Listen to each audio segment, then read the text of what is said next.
வணக்கம் வணக்கம் pan kitchen. இன்றைக்கி ஒரு சூப்பரான கருவேப்பிலை குழம்பு தான் பண்ண போகிறேன்.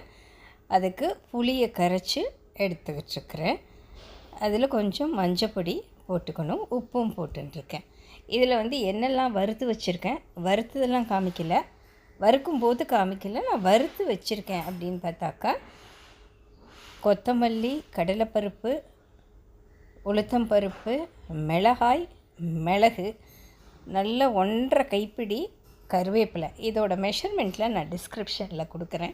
எல்லாத்தையும் நல்லா செவக்க வறுத்து ஆற வச்சுருக்கேன் அரைக்கிறதுக்கு. இப்போது தாளிக்கிறதுக்கு நல்லெண்ணெய் எடுத்துக்கிட்டு இருக்கிறேன். சின்ன கடாய் தான், ஒரு பொழுதுக்கு மட்டும்தான் செய்கிறேன், 4 பேருக்கு செய்கிறேன். கடுகு போட்டு நல்லா வெடிக்க விடணும். கருவேப்பிலை போட்டுட்டு உளுத்தம்பருப்பு கொஞ்சம், சும்மா மேல் வாசனைக்காகவும் ஒரு சுல்லுன்னு ஒரு காரத்துக்காகவும் ஒரு மிளகாய். இப்போ அரைச்சி எடுத்துன்னு வந்தாச்சு. இதை மெதுவாக இதில் ஊற்றணும், கையிலெல்லாம் தெளிச்சிடும்.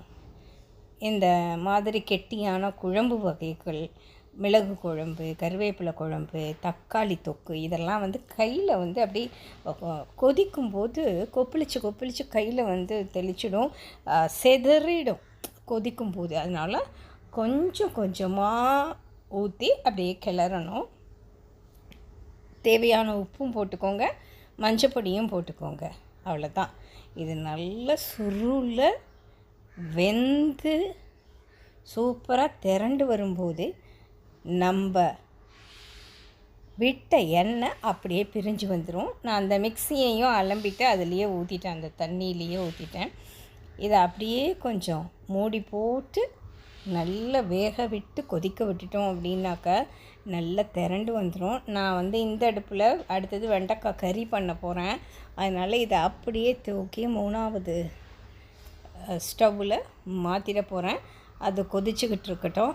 பார்த்திங்களா, நல்லா கொதித்து முடித்த உடனே திருப்பவும் நான் அந்த ஃபஸ்ட்டு ஸ்டவ்வுக்கே வீடியோ எடுக்கணுங்கிறதுக்காக மாற்றிருக்கிறேன். அப்படியே பாருங்கள், நம்ம ஊற்றின எண்ணெய் இதுக்கு மேலே கொதிச்சதுனாக்கா அடியில் தங்கி போயிடுவான். நல்லா அப்படியே தலை சூப்பராக அப்படியே மணக்குது. கண்டிப்பாக பக்கத்து வீட்டில் மத்தியானம் கேட்பாங்க, என்ன மாமி பண்ணினீங்க அப்படின்னு. நீங்களும் செஞ்சு பாருங்கள். ரொம்ப வாசனையாக இருக்கும். ரொம்ப நல்லது, வயத்துக்கும் நல்லது, ஹெல்த்துக்கும் நல்லது. ஆஃப்டர் ப்ரெக்னன்சிலாம் இருக்குது பார்த்திங்களா, அவங்களுக்கெல்லாம் ரொம்ப நல்லது. இந்த சாதத்தில் நெய் ஊற்றி கொஞ்சம் நல்லா பிசைஞ்சு கொடுத்தோம் அப்படின்னாக்கா செம்மையாக சூப்பராக டேஸ்ட்டாக.